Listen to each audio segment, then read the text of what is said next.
News Hub. This is Midday Live with me, Nanikia Mensa Brampa. Good afternoon. Let's settle for the headlines for this afternoon. And coming up, Education Ministry directs heads of senior high schools not to include Parents Teachers Association dues on school bills from September this year.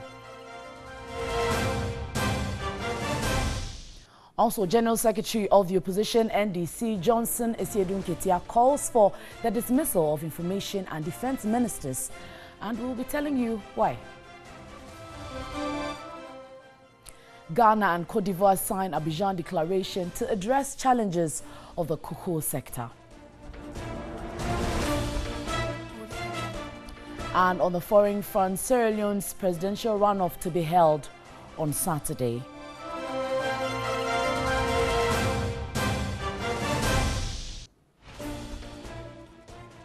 Why, so we have the detail of these plus business and sports as well as entertainment all in the next 60 minutes. Stay with us on Facebook. It's TV3 Ghana and also DSTV channel 279. Now, to the detail, the Ministry of Education has directed heads of senior high schools not to include Parents Teachers Association, that is PTA dues, on school bills starting September this year. Now, the move, according to the Education Minister Matthew Opoku-Prempeh, is to ensure poor students are not deprived education due to inability of their parents to pay PTA dues. And Beatrice Biogabra has this report. The Education Ministry has been meeting with the heads of some low-performing senior high schools from the northern sector. Sector Minister Dr. Matthew Opoku-Prempeh said the decision to bar the heads of schools from collecting the PTA dues on behalf of the association is to help curb incidents of students being sacked from school for owing PTA dues. He explained the ministry's directive does not make the charging of PTA dues an illegality, but a means to ensure needy students are not sacked from school for not paying their dues. To enforce this new directive, the minister announced the PTA dues component will not be printed on any bill from next academic year. From September, there will be no PTA on the school bill. It is not to say students should not pay or parents should not pay PTA bill. There's no students association bill on the school bill. There is no philanthropic organization. PTA is one of those organizations. They should have their meetings, open their own accounts, collect their own money, and come and use it to support the school that they want to support. I'll have a meeting with the National Association very soon and spell it out for them. An exam falls because of PTA dues. A headmaster in Menya problem. It was 32 weeks this headmaster was going on retirement. He drove 386 students out of school because of PTA. Look at how unfair this situation is. Dr. Matthew Opoku-Prempeh told the heads of low-performing senior schools that their challenges have been identified and the government is working in addressing them. Speaking to TV3 in an interview, Deputy Education Minister in charge of General Education, Dr. Yao Osei-Educhum, stated a school's administrative system called data-driven decision-making will be used by the heads in assessing areas students are performing well and where they need to improve. Data-driven decision-making is the foundation for the success of any institution. You got to be able to look at your data and know that we are not doing well in science. Now, when you know that you are not doing well in science, you just don't stop there. You then find out who are the people teaching science. Do we have the materials that we need? Because a student who can do well in mathematics should be able to do well in science. So if the school students are doing well in mathematics and the science achievement is so low, then you work your way backwards to find out what is going on. Dr. Osei-Educhum disclosed a national ranking of schools will soon be launched to boost the healthy competition amongst senior high schools in the country.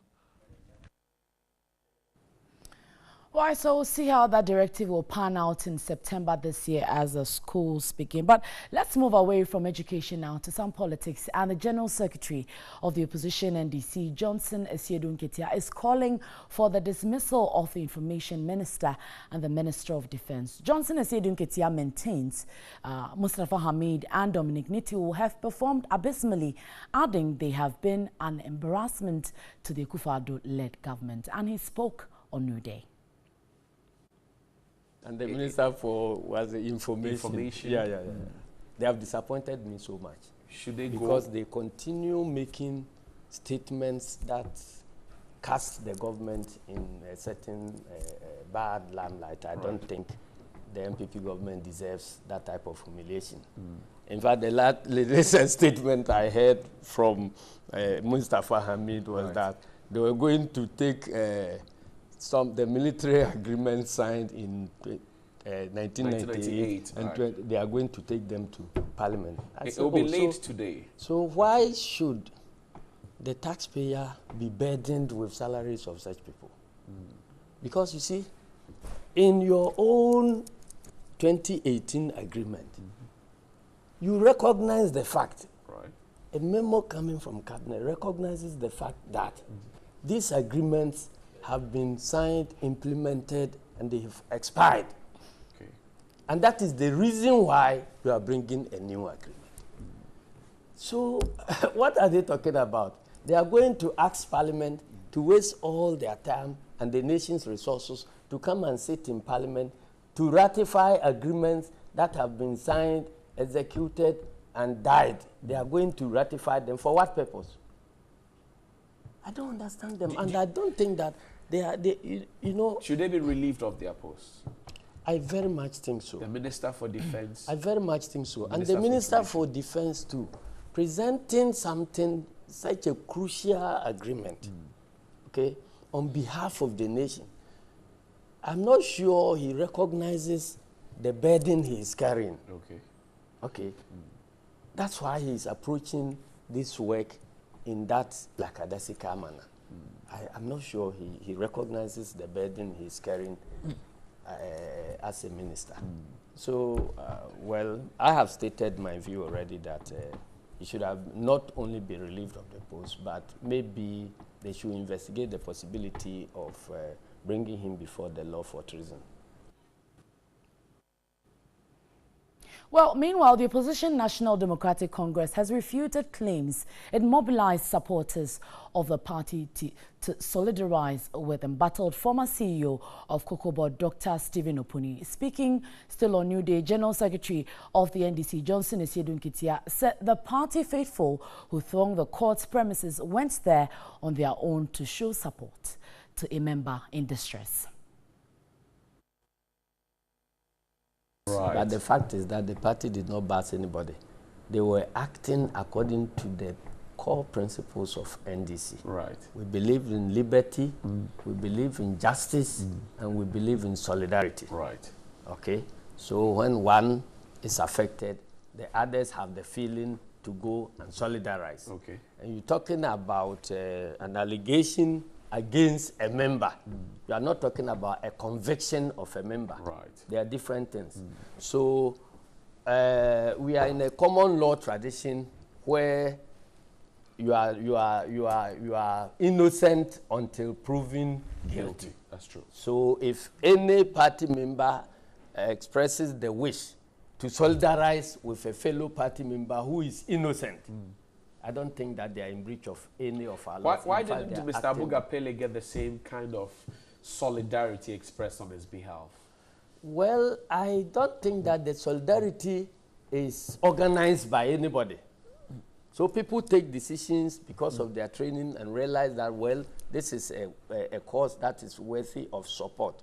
But I can, sitting from where I am, I can think that the difference is that we were in government. It is your government that investigated Abugapele. It is our government that initiated the prosecution. The NDC party government. Okay. So if NDC people are going to demonstrate against that decision, they will be seen to be demonstrating against their own decision, and they will be a laughing stock. Right. You understand? So that is the difference. But in this case, there is a whole world between fighting crime, fighting corruption, and political victimization, and so on. Okay. Well, again, the General Secretary of the Opposition, NDC, still speaking on New Day, has distanced the party from comments made by his deputy, Koku Anyidoho, suggesting there will be a citizens' coup in the country. Johnson Asiedu Nketia said Mr. Anyidoho's comments reflect his own views and not that of the NDC. He didn't express it in the name of the party. If a party member, every member of our party has his right to speak, and when you speak, you are held responsible for your speech. So please. Do you think it's a responsible comment? You help this national discourse very much if you call him and hold him responsible for his speech. You ask him, first of all, I haven't heard it. First of all, find out, is that what you said? You must establish the facts about what he said. It's not in doubt. Number two, the context within which he said it, and then you'll be able to continue the conversation. But if you cut something like this, maybe out of context or something, and say, I should comment on it, it will be very difficult for me to comment on it when he did not implicate the party as the one that has directed him to say what he has said. He has his right to speak as a party member. But do you think these are responsible comments? I am saying that because I don't know the background, it will be difficult for me to express an opinion on it.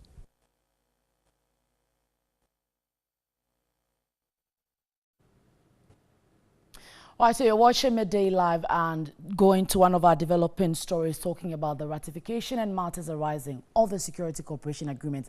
Government has hinted Parliament may be recalled to ratify the 1998 and 2015 Security Cooperation Agreement signed between Ghana and the United States. Now, the Minister of Information explained the ratification has become necessary in light of the Supreme Court ruling ordered ratification of the agreement to host 2 Guantanamo Bay detainees. And Mustafa Hamid added the 1998 and 2015 agreements are still in force until arrangements are completed for the full implementation of the 2018 agreement ratified by Parliament on Friday, March 23. And so he joins us via Skype to explain really what some these terminologies are. Talking about Martin Kpebu, who is a private legal practitioner. Good afternoon to you, Mr. Kpebu, and we're grateful for your time on Midday Live this afternoon. Good afternoon. Right. Now, the argument is whether or not there's a need to ratify the 1998 and the 2015 Security Cooperation. Does this argument merit an argument at all? Tell us. Oh, well, very complex question. You know, sometimes because we are not seized with all the facts, I mean, when we are analyzing this, I will limit myself to this point. If the 2015 and 98 agreements, if they are really still running, that is to say, if they are still in effect, okay, and binding on Ghana, then, I mean, theoretically, there's nothing wrong with taking them to Parliament for ratification. What happened, you know, when they were ratifying the 2018 one, was that at a point, I thought I'd heard them say this 2018 one is actually a consolidation of the 98 one and the 2015 one. But if it turns out that that is not it, and that those 2 previous agreements are different in nature and are still subsistent, okay, then an attempt to ratify them would be in line with the law. But when you look at it, one would want to know if there's any compelling basis for governments to ratify the agreement, bearing in mind the Supreme Court's ruling on the Guantanamo Bay detainees. Yes, looking at, I should think that decision would be informed by the Gitmo 2 judgment. You remember the Supreme Court held in the Gitmo 2 case that every international agreement, you know, the previous government had argued that the note verbal was so small in scope that it didn't have to be ratified. But considering the decision in the Gitmo 2, the Supreme Court came to the decision that such an agreement should be ratified. So it would appear that is what is informing this current administration to say then they want to ratify these two previous agreements. Now, finally, looking at this suit filed by the member of the NDC on praying the Supreme Court to declare null and void the 2018 agreement, do you think this ratification would in any way have an effect as it's supposed to?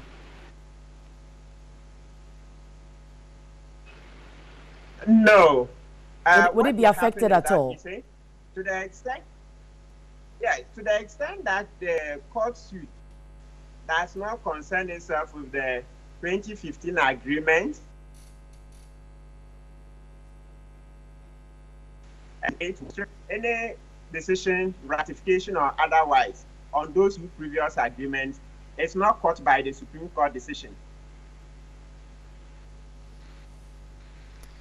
Well, lawyer Martin Kpebu there, who is a private legal practitioner, trying to break down some of the issues when it comes to whether or not governments need to ratify the 1998 and the 2015 Security Cooperation Agreement, and really what's the implications will be. But we'll still stay a while longer in Parliament because the minority in Parliament's caucus has confirmed they will unanimously and without reservation support and join Ghanaians who will be demonstrating on Wednesday, March 28 in Accra against the Kufu-Addo-led government. Now, a group calling itself Ghana First Patriotic Front has accused the Nana-Addo government of betraying the people of Ghana by surrendering the country's sovereignty to the United States of America over the infamous Ghana-US military base agreement, which the group says will threaten the peace and stability of Ghana.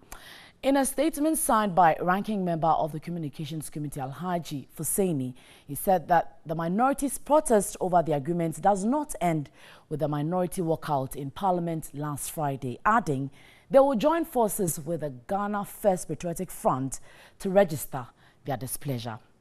And the statement further added that the minority will continue to explore many democratic options, not limited to demonstrations, public fora, picketing, and court action, saying a future NDC government will urgently review the obnoxious agreement.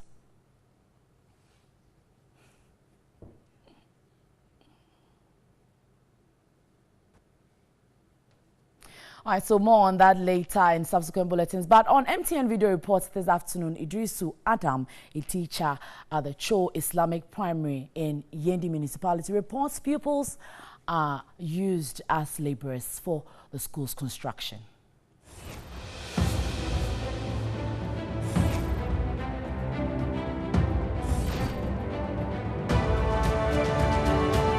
Pupils winning sand for such projects. It was completed, it's left with the plastering. This is the classroom, no furniture, nothing is there. It is left with the plastering. So today we decided to do the plastering. There wouldn't be school for today. This is the school. Idrisu Adam, Cho Islamic Primary School, reporting for TV3.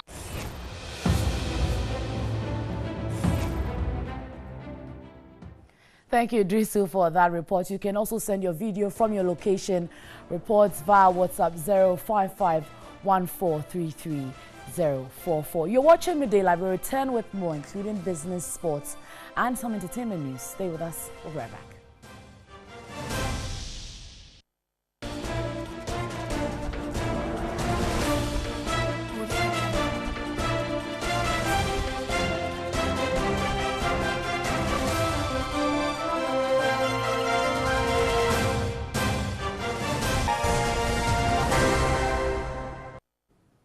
This is Midday Live, time for business now. And the Ghana and Cote d'Ivoire have signed the Abidjan Declaration geared towards addressing the challenges of the cocoa sector within the framework of the implementation of a strategic partnership agreement with links to the two countries. Now, President Akufo-Addo and President Alassane Ouattara of Cote d'Ivoire on Monday held a consultation devoted to the cocoa economy.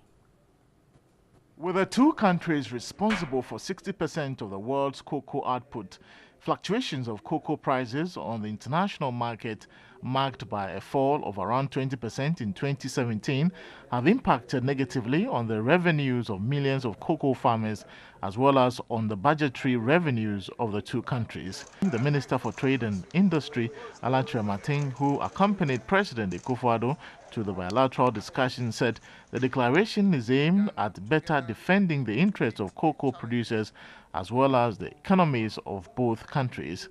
President Akufo-Addo and President Alassane Ouattara reaffirmed their commitment to define a better common strategy and a sustainable solution for the improvement of prices for cocoa producers in their respective countries. They also committed themselves to harmonizing their cocoa marketing policies and agreed to announce every year in a concomitant manner and before the beginning of the campaign the price to cocoa producers.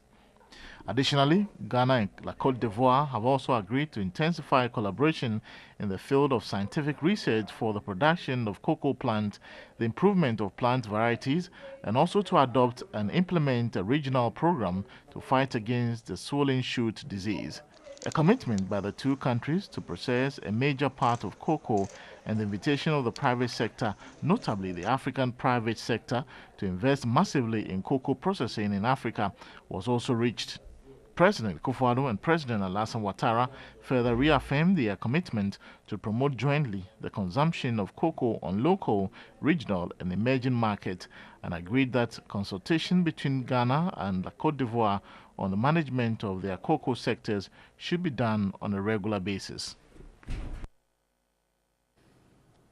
Right, so we understand that interest rates on loans are expected to drop significantly as the Bank of Ghana has reduced the policy rate by 200 basis points. Now, from 20% to 18%, central bank cites subdued core inflation, stable prices of commodities on the world market, and positive growth outlook as drivers for the development. So it's a reduction that comes as a surprise to the banking public and the banking sector as a whole. Here to critically analyze this magnitude of reduction is banking consultant Asiedu Nketia. Did you expect this magnitude of reduction, 200 basis points? Well, we expected some reduction, but 2% is a bit unexpected. But all the factors led to that. Inflation threats are no longer there. The deficit is within target. The public debt is also reduced relatively.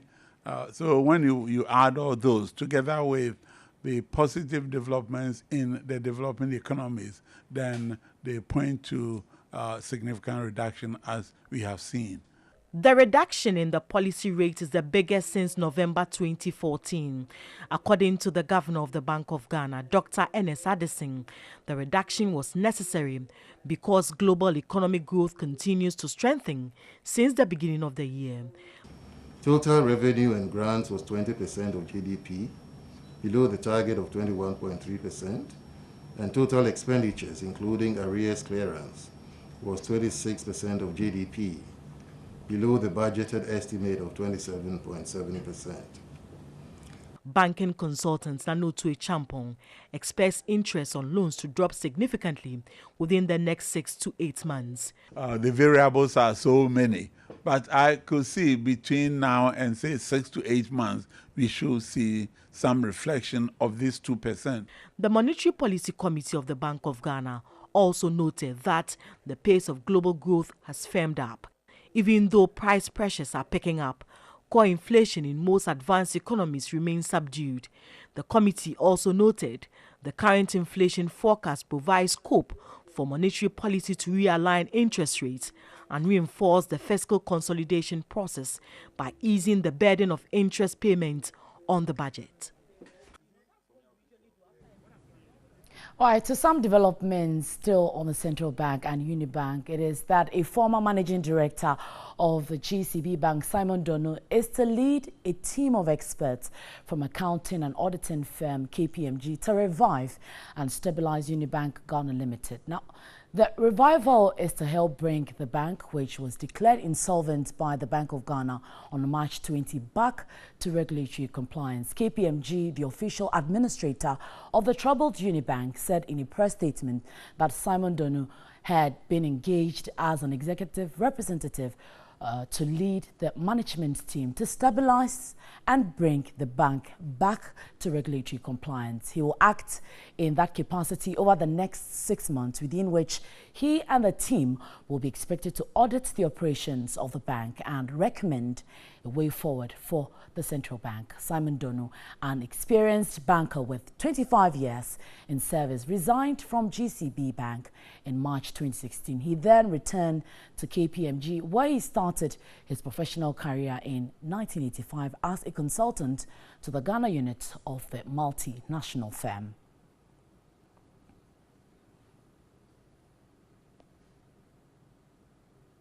And that will do for the business segment this afternoon. More on News 360. But to some more stories this afternoon, work on a 120-bed modern hospital in the Setre Kumewu district of the Ashanti region has stalled since December 2016. Now, communities seeking access to improved care are anxious to see the facility brought to life. For more on this worrying development, our Ashanti regional correspondent, Beatrice Gabra, joins us from Kumewu.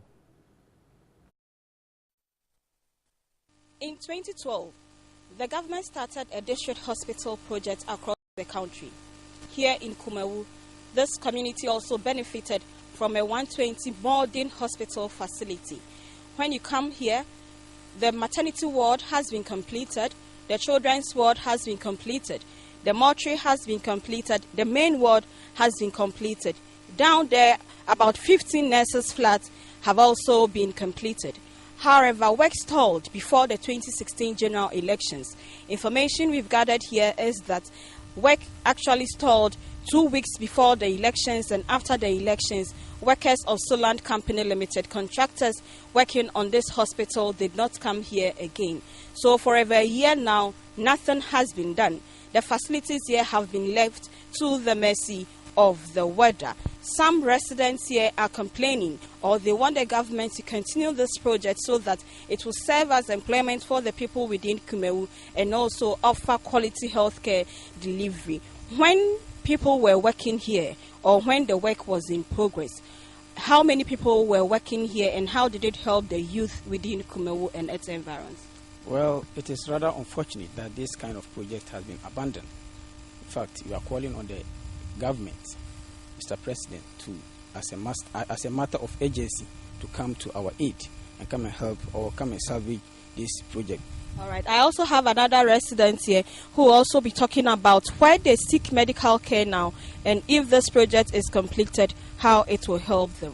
Oh, this project is really big, because if you look at the clinic that we have, the facilities are very low, the nurses, the hospital bed, all of them, we can't get enough bed to get the patient to sleep on. So we really want the government to come to our aid and come and complete the project for us. It is the concern of residents of Kumewu and about 10 surrounding communities that will seek medical care from this facility if it had been completed, is that government will really work with the contractor, who we gather is being investigated by the government to see how the contract was awarded to them to complete this project so that they can offer quality health care to people in Kumewu and surrounding communities. Beatrice Gabra, TV3, Kumewu.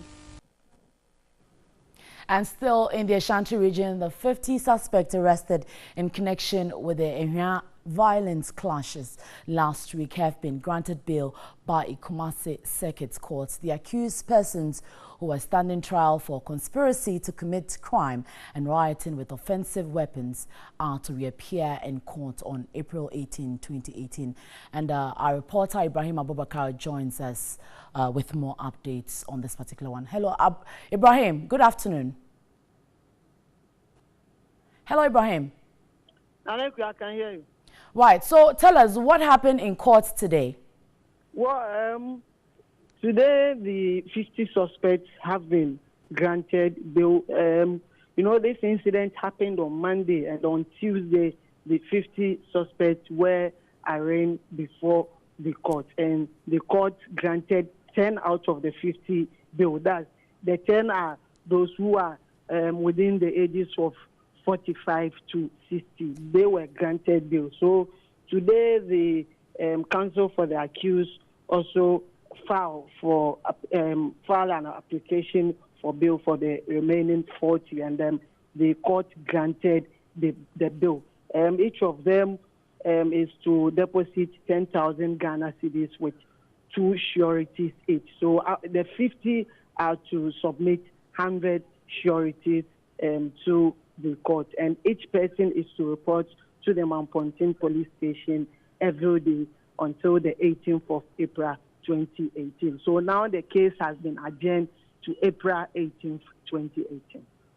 Right, we are grateful for that update there. Ibrahim Abubakar joining us on some updates from the Nhia clashes, which was in court today. But away from the Ashanti region, now let's go to the Western region, where the main theatre, the main health center in the Nzima East municipality of that region, the Axim Government Hospital, has been shut down due to its poor state. Now, the hospital, which conducted about 990 operations in 2017, now uses a makeshift structure as its theatre, posing a health risk to patients. The Axim Government Hospital, established in 1925, currently serves a population of about 75,000 people. The 89-bed facility is not in the best shape. Cracks have developed in the walls, coupled with leaking roofs and weak ceiling.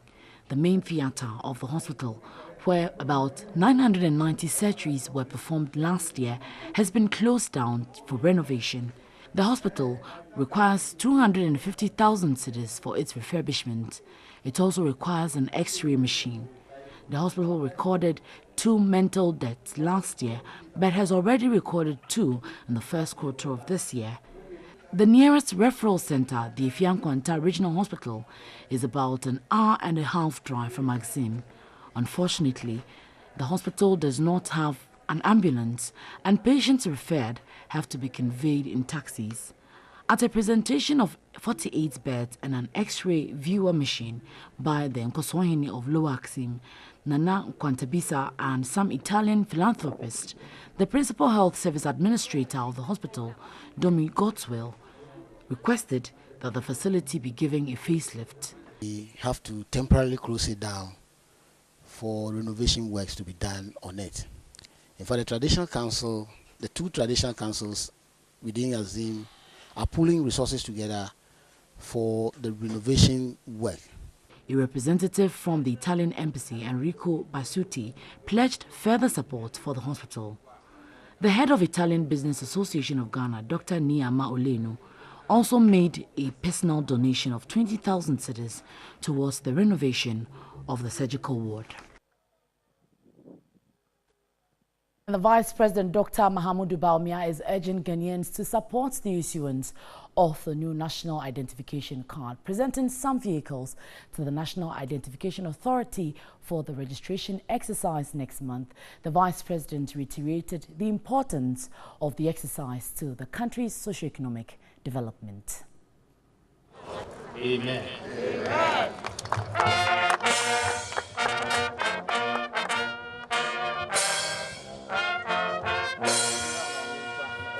For any modern economy, the type of modern economy to which we aspire, unique identification is central. You really will not see any modern economy where the population, whether indigenous or foreign, is not uniquely identified. Once Ghana has a unique database where everybody is registered and everybody has a unique number, the benefits for all of us is very, very simple. Banks can easily verify your identity when you open a bank account. Same with SNIT, same with when you are getting a passport. Getting a passport will become one of the most easy things that will be available to us. A driver's license and so on. We will benefit tremendously as a country from this national ID system. And I dare say it is probably going to be one of the most, if not the most, important reform that we are going to be seeing in this country. Okay. They have airbags for the safety. Right, so when we return, there's some updates in the Ghana Premier League and the latest in all the NBA action in sports. Stay with us. This is Midday Live.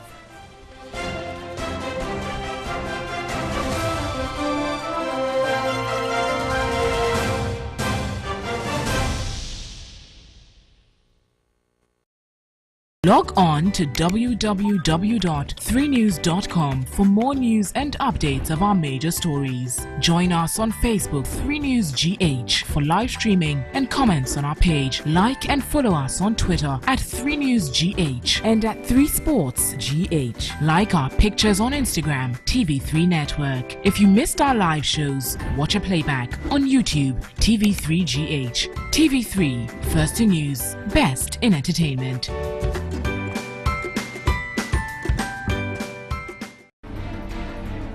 In 2013, we shaped the course of national policy with compelling stories on education and health. In 2016, we provided the platform for political parties and the socially excluded to engage on issues of national concern. TV3 Mission is back with a bang. We navigate the turbulent terrain of deprived and hard-to-reach communities. It's one message for person access to teaching, empowering women to they provide about. We focus our sharp lenses on the health and educational needs of the socially excluded to influence policy interventions that promote inclusiveness. And it tells you how serious we will get you result. Mission Ghana, live on News 360. Mission is supported by Star Ghana with funding from Danida, DFID and the European Union.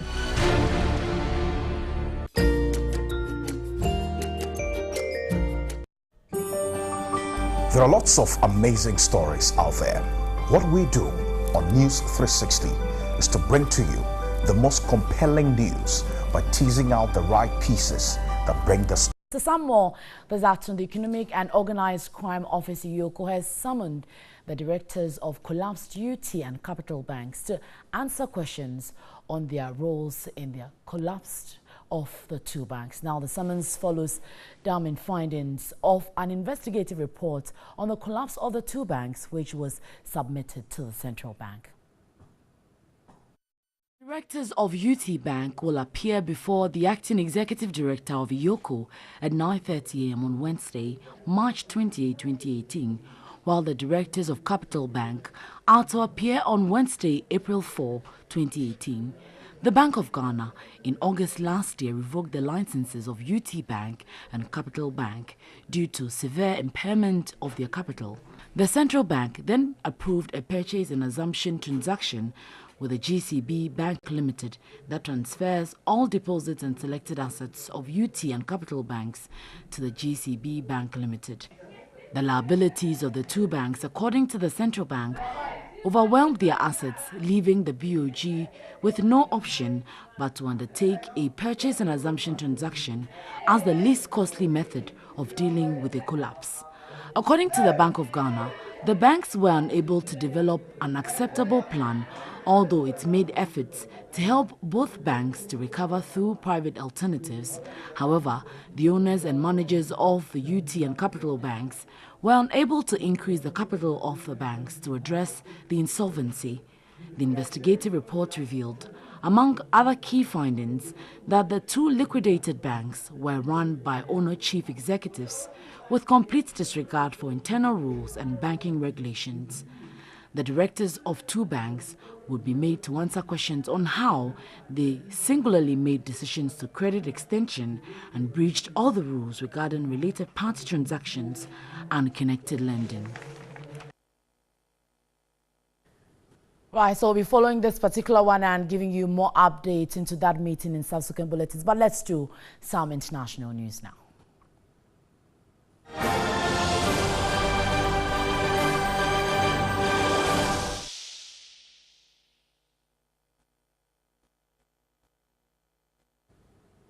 And Sierra Leone's National Electoral Commission says presidential runoff is going to take place on Saturday.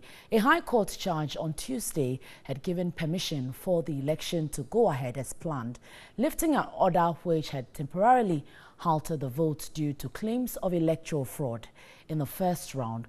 But the Electoral Commission said logistical delays meant it was not possible for the vote to take place on schedule. Sierra Leonean voters will be choosing between the opposition candidate Julius Madabio, who narrowly won the first round, and Samura Kamara of the governing party.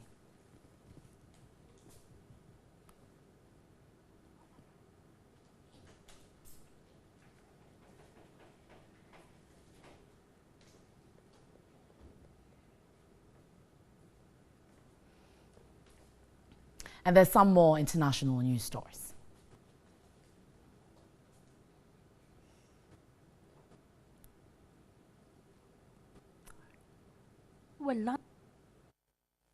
Linda Brown, whose attempt to enroll in an all-white school led to a landmark U.S. civil rights ruling, has died at age 76.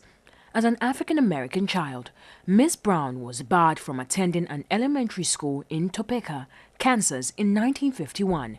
Her father became the lead plaintiff in a case by families that argued that the idea of separate but equal violated African-American civil rights.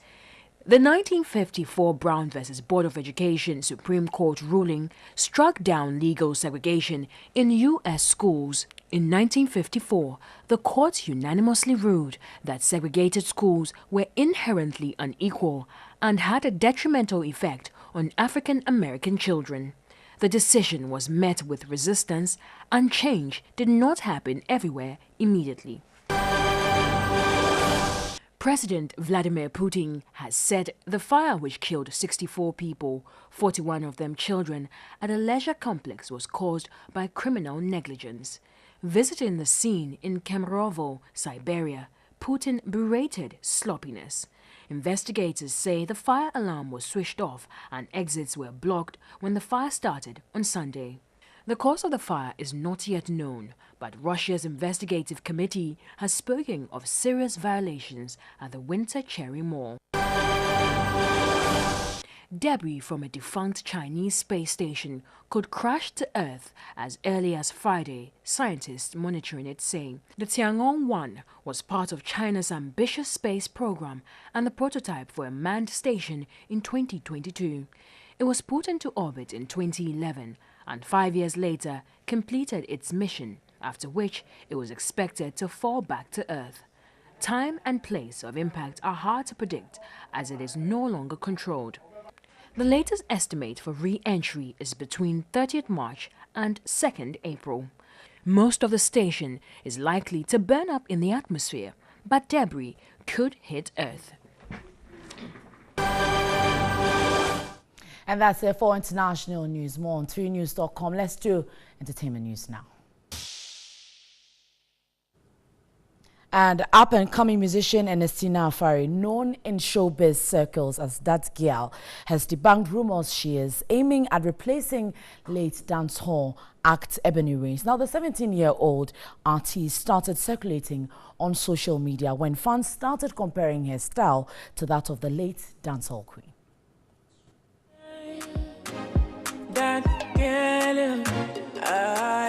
The young artist is known for having released several mashups. This led to her inking a 5-year working contract with the Norway-based Ghanaian production house, 5K Productions. The challenges are too much, and Although we just started, we are having some hits and all that, because it's not easy getting into the industry. The industry is very hot.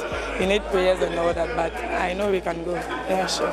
Music enthusiasts have tipped her to be the next big star in the music industry after the demise of Ebony Reigns. However, the young starlet says she is as unique as they come. No, I'm not replacement for Ebony. I was there when Ebony was also there. So it's not after she is dead that I'll say I'm replacing her or anything. I'm just being me. I love Ebony very much.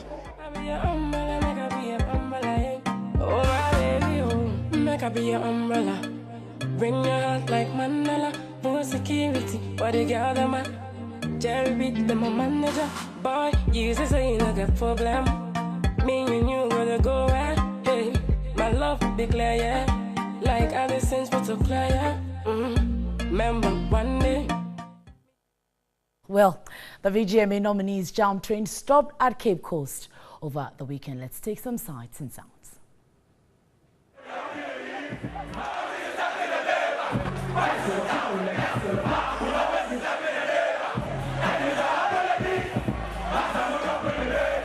The VGMA nominees jam train returned to Cape Coast after having toured Accra, Koforidua, Kumasi, Tamale and Ho. Over the years, the nominees jam has become an essential part of the awards which all music enthusiasts look forward to. Artists who rocked the event were award-winning duo R2B's undisputed king of African dancehall Samini, King Promise, Lynx Entertainment Lat, Kiddy and Kwame Eugene, as well as Kofi Kinata. Others were Patience Nyakung, Gifty Osei and a host of others. The night was thrilling with unstoppable music and entertainment.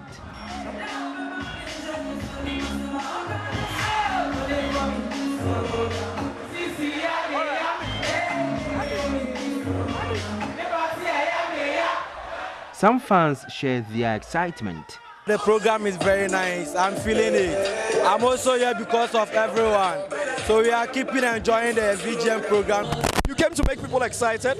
When you are done and people are excited, you just give glory to God. Like this year, we started very planned.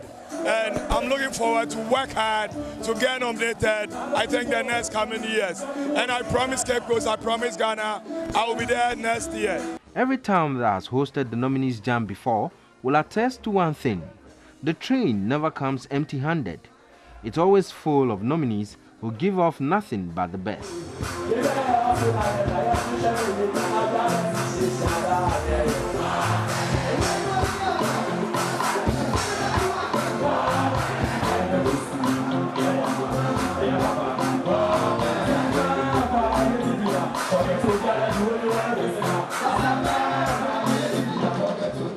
Nominees are given the nod to justify why they were selected.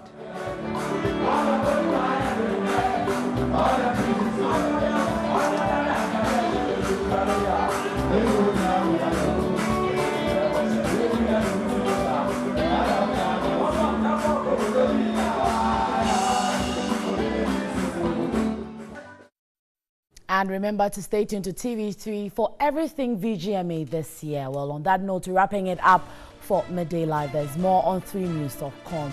Also more comments on TV3 Ghana, Twitter and Facebook. My name is Nanikia Mensah Baba. Have a good afternoon and enjoy your lunch.